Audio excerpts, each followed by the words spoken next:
Hollywood and the four corners of the world. You asked for it. Starring Rich Little.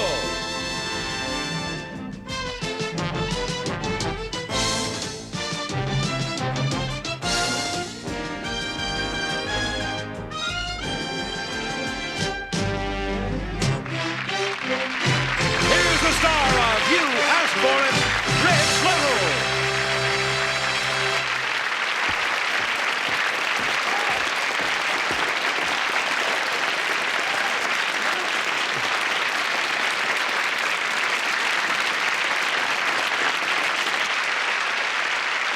Thank you, and welcome to the only show on television that goes anywhere in the world just because you asked for it.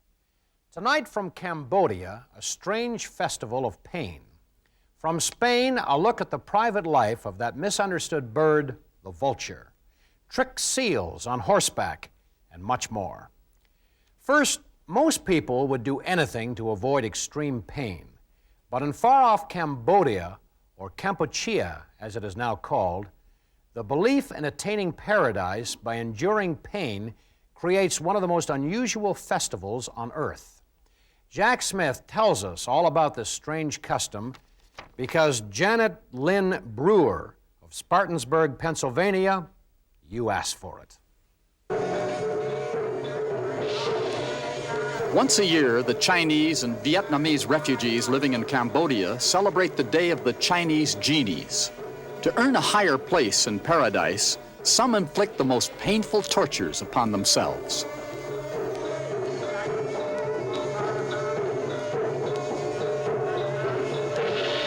They believe that because they show no reaction to pain, the Jade Emperor, who rules paradise, will be so impressed by their courage that after death, he will put them in his elite guard corps.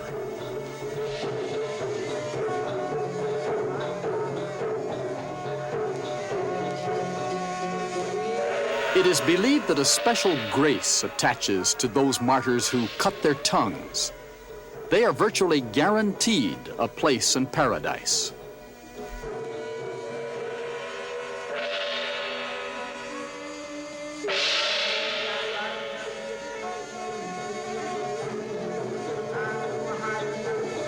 For 5 days now, the martyrs have been tossing down the local rice wine and an assortment of drugs.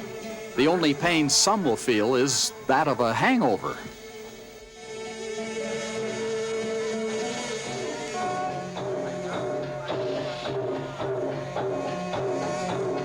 Although most Cambodians find this festival repugnant, they are among the most tolerant people in the world. As long as the Jade Emperor has believers in Cambodia, they will have their yearly festival.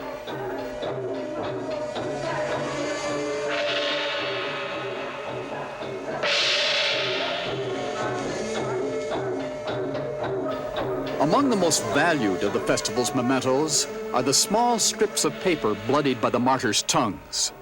These cherished souvenirs will be carried home and given places of honor in shrines to the Emperor Jade.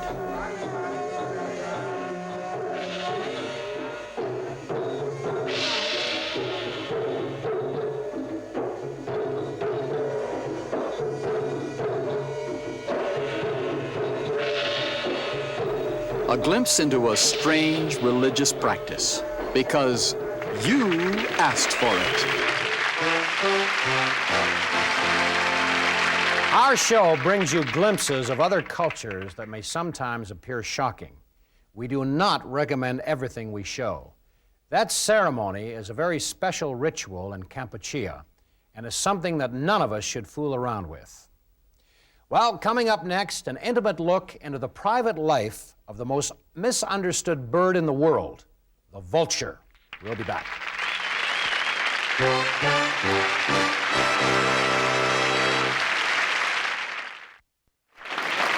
And now back to Rich Little. Vultures are the birds we'd all rather forget about. They are the garbage men of nature. But they serve a vital purpose, and on close inspection are fascinating. It took a bit of persuasion and a long lens camera to find out about their private life, but we managed it. And our Janet Langhart tells us about it because Isaac Rabinowitz of Queens, New York, you asked for it.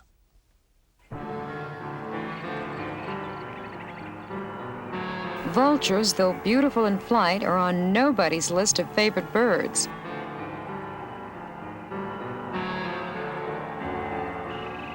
Nature has equipped them with a fierce, gaunt appearance that seems to fit well with their role as scavengers. But in their own way, they have a kind of noble beauty, a beauty that is brought to our attention through the devoted efforts of two German nature photographers. Ernst Arndt and Hans Schweiger hiked their way far up into the Sierra mountain range in southwestern Spain. Equipped with camping gear and cameras, they pursue the elusive birds high into the rocky cliffs where they're known to dwell. Du meldest dich dann? Ich melde mich dann, ja. Cameras in place, they will record an intimate view of one of the most misunderstood life forms on Earth.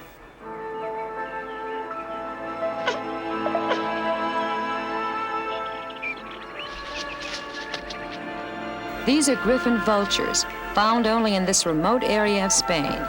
They lay only 1 or 2 eggs each season and care tenderly for their gawky, adolescent-looking chick. The chick is fed a diet of pre-digested meat, which the parent regurgitates into its hungry beak. A vulture baby matures slowly, but when full grown will be 40 inches high. His wingspan at maturity will measure from 6 to 9 feet. Now at another location, Ernst and Hans prepare to film a rarely witnessed ritual of nature. The sight and smell of carrion brings vultures from miles away. They come to fulfill their unique role in the scheme of nature. They move quietly and carefully at first. Out of their own element and a bit clumsy on the ground, they are wary of the possible approach of predators.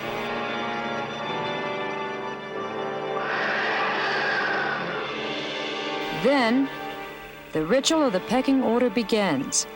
Over each new prize, the battle must be fought anew. The battle to determine which of the largest, most aggressive members of the group will dine upon the choicest parts of the beast.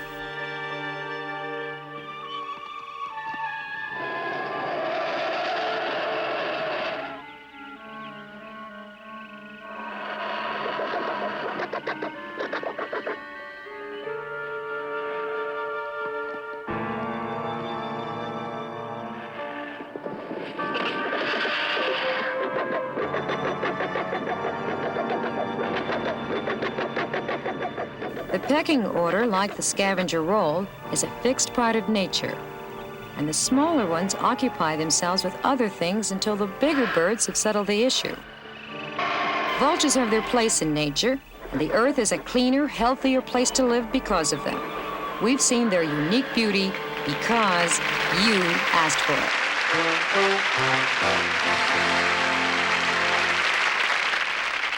Ah, this is Gonzo. It's about time they said something good about us vultures. Ah, did you hear that, Miss Piggy? We're beautiful. We're beautiful. And now here's Jack Smith with another classic from the original You Asked For It. Jack? Rich, we've all seen rodeo cowboys perform tricks on horseback, but back in 1957, ringmaster Benny Kirkbride and his performing seals put on a fabulous show of horsemanship for us at the San Diego Zoo. And here they are again, the seals on horseback. Folks, meet Susie, Mickey, and Jerry. And in the center ring, trainer Benny Kirkbride and Prince, the pony. The stage is set, so on with the show. First in the bill is Jerry. He's the baby of the act, only 18 months old.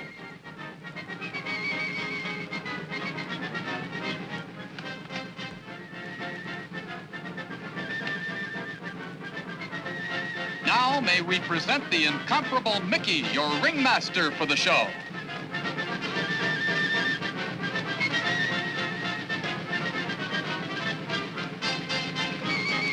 Assistant trainer Pat Rossi gets the ball rolling.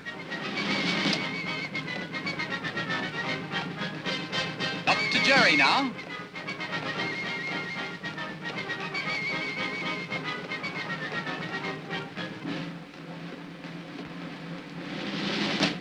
Perfect balance, the result of over 6 months of hard training under trainer Kirkbride's guiding hand. And here's Lady, the last member of the troupe. Hey, how about me? I'm in the act, too.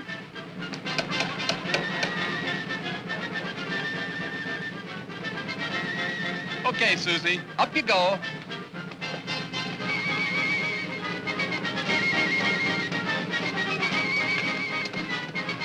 There we go, the perfect triple play. To Mickey.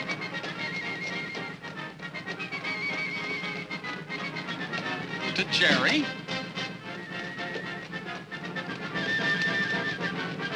To Susie. Back to Mickey again. Easy as pie, or is it herring? Anyway, just to prove it, we'll try it again.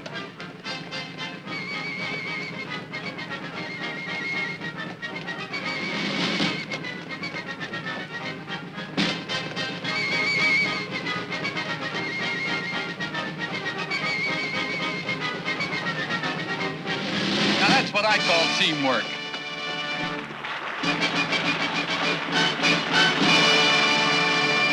Ball this time, that's going to make it much harder. Perfect timing is essential. Lady and Prince keep just the right pace. For us, an amazing display of animal world intelligence and coordination. For trainer Kirkbride, this performance represents months of patience and hard work. Here's one guy who's flipping over this act. In comes the baton. Just watch the timing now. Remember, this stunt requires balance plus accuracy in throwing and catching a whirling stick.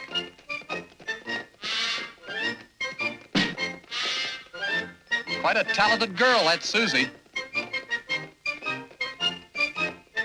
Ringmaster Mickey and Benny Kirkbride are quite a team, too. They've been working together for over 10 years. And here's how Mickey and his pals run rings around their competition.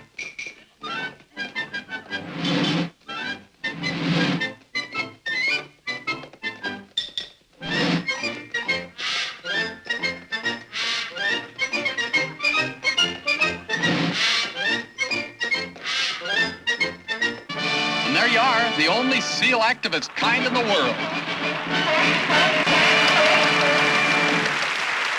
Well, Rich, does that get your seal of approval? Oh, I flipped over it, Jack. I'm so glad.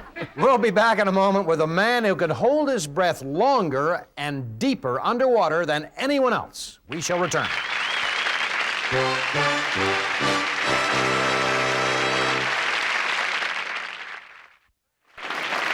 And now back to Rich Little. You Asked For It is your show. Tell us what you'd like to see, where you'd like to travel. Challenge us to bring the world into your living room by writing You Asked For It, P.O. Box 1980, Hollywood, California, 90028. How long can you hold your breath? Well, we're going to give you a chance to find out while we watch this young man. Jacques Mayol can dive to 330 feet and stay under for more than 3.5 minutes with no breathing apparatus. Nothing but the air from his own lungs. Now, our story on this man takes about that amount of time. Can you hold your breath while this story is on? Our Janet Langhart shows us this world record holder because Karen Sewell of Aurora, Montana, you asked for it. Here we go.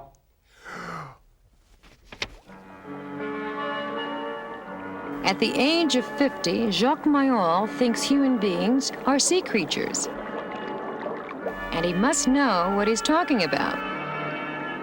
He's one of the only men in the world who can dive as deep as 100 meters, 330 feet, without any kind of scuba gear or breathing apparatus.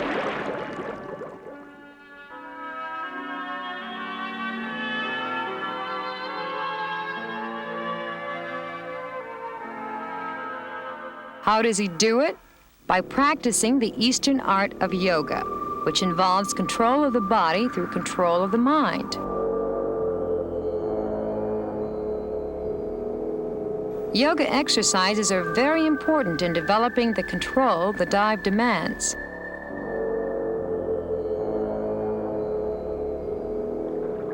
Yoga breathing exercises are also used to put every bodily function under Jacques' control.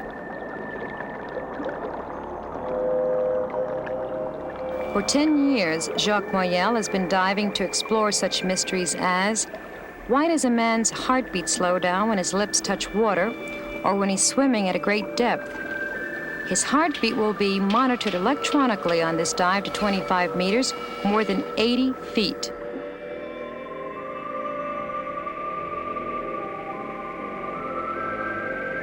At the bottom of the dive, a sample of his breath is taken for analysis. He must climb back to the surface slowly to let his body accommodate itself to the change in pressure. Between dives, Moyel keeps in shape by running.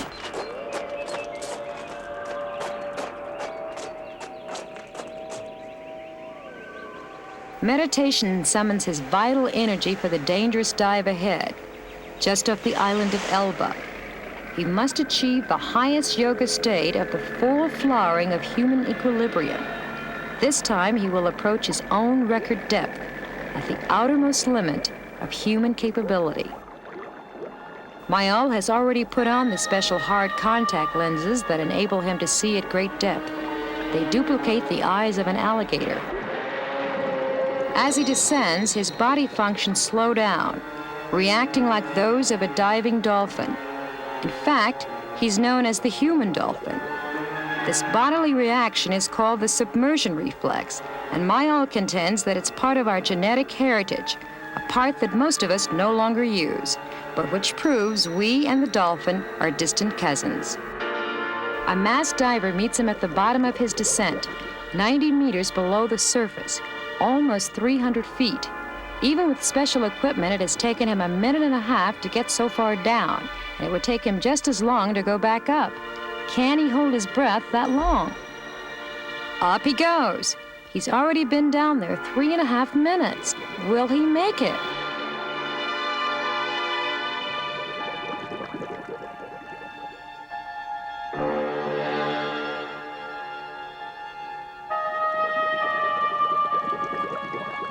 The scuba diver is already up, but where is Moyel? He's nearing the surface. He made it in 3 minutes, 56 seconds. Take a deep breath, because you asked for it.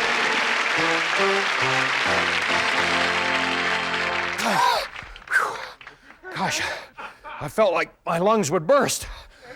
I did it! 2 seconds.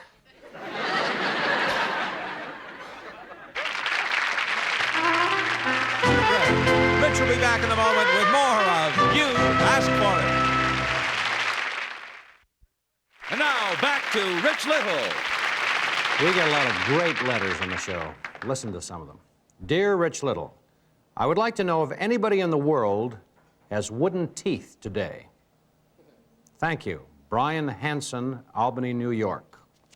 Here's what he wrote back.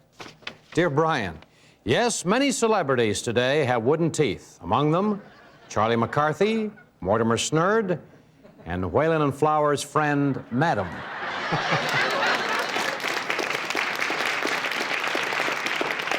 Thought we had you with that one, didn't we? Oh, here's my kind of letter. Dear Rich Little, I've been watching your show a lot and think you're the greatest. Well, thank you. See, when I grow up, I want to be a comedian like you, so I was wondering if you could give me a few pointers since you're so funny and you're known all over the place. Signed, Bill Comfort, St. Catharines, Ontario. P.S. And be sure to do my favorite impression, John Wayne. Oh, here's a little something for you. And he sent me a quarter.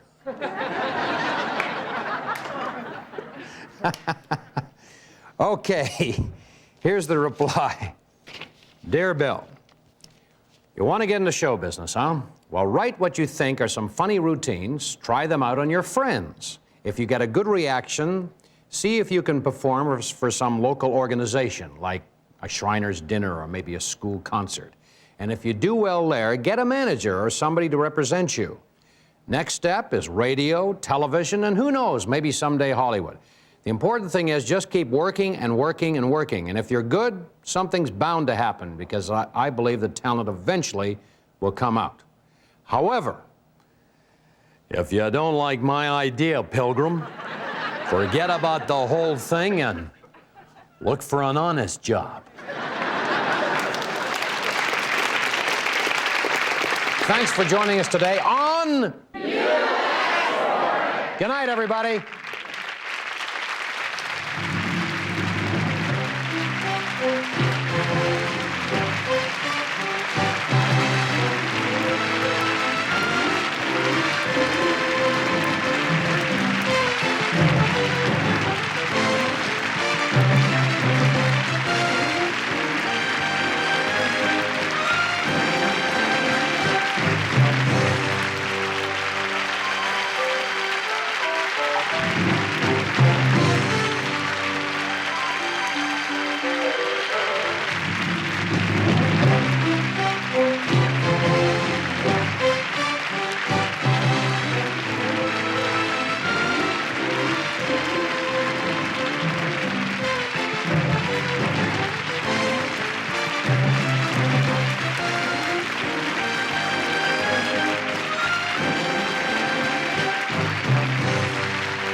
This is John Harlan speaking.